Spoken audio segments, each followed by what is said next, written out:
साम्राज्य को बचाने की यात्रा। एक्सटीरियर घना जंगल। सुबह। एला और मैक्स एक घने जंगल के रास्ते पर चल रहे हैं। चारों ओर घना और रहस्यमय वातावरण है, जहां पक्षियों की आवाजें और हवा की सरसराहट सुनाई देती है। वे एक पुराने नक्शे को देखते हुए आगे बढ़ते हैं। एला नक्शा दिखाते हुए, हमारे पास बहुत कम समय है मैक्स। अगर हम जल्दी नहीं पहुंचे तो अरंथोर का साम्राज्य हमेशा के लिए खो जाएगा। मैक्स आशंकित, क्या तुम्हें सच में लगता है कि हम इसे ढूंढ पाएंगे? एला आत्मविश्वास से, हमें बस अपने मार्ग पर विश्वास रखना होगा। यह हमारी सबसे बड़ी चुनौती है, लेकिन मैं जानती हूं कि हम सफल होंगे। हमें बस अपने मार्ग पर विश्वास रखना होगा। यह हमारी सबसे बड़ी चुनौती है, लेकिन मैं जानती हूं कि हम सफल होंगे। हमें बस अपने मार्ग पर विश्वास रखना होगा। यह हमारी सबसे बड़ी चुनौती है, लेकिन मैं जानती हूं कि हम सफल होंगे।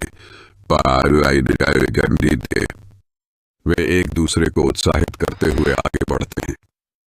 प्राचीन पुस्तकालय। दिन।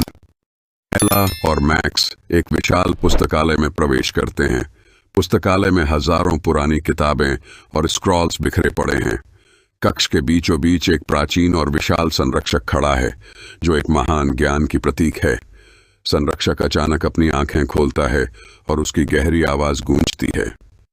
संरक्षक 8 गहरी आवाज में, यहां तक पहुंचने वाले को एक चुनौती का सामना करना होगा। तुम्हें ज्ञान प्राप्त करना होगा यदि तुम अरंथोर का साम्राज्य चाहते हो।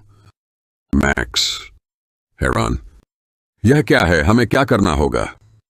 संरक्षक 8, सवाल यह है, तुम कितना जानते हो? किताबों में छुपा ज्ञान क्या तुम पा सकते हो? एला एक पुरानी किताब उठाती है और ध्यान से पढ़ने लगती है। वह समझ जाती है कि यह ज्ञान सिर्फ शक्ति नहीं, बल्कि सही निर्णय लेने की क्षमता पर आधारित है। कुछ समय बाद वह किताब का उत्तर देती है। एला आत्मविश्वास से, ज्ञान वह है जो हमें हमारे मार्ग का सही चुनाव करने में मदद करता है, और यह हमेशा हमें सच्चाई और अच्छाई की ओर ले जाता है। संरक्षक की आंखें चमकती हैं और वह बोलता है। संरक्षक 8, तुमने सही उत्तर दिया है, अब तुम आगे बढ़ सकते हो।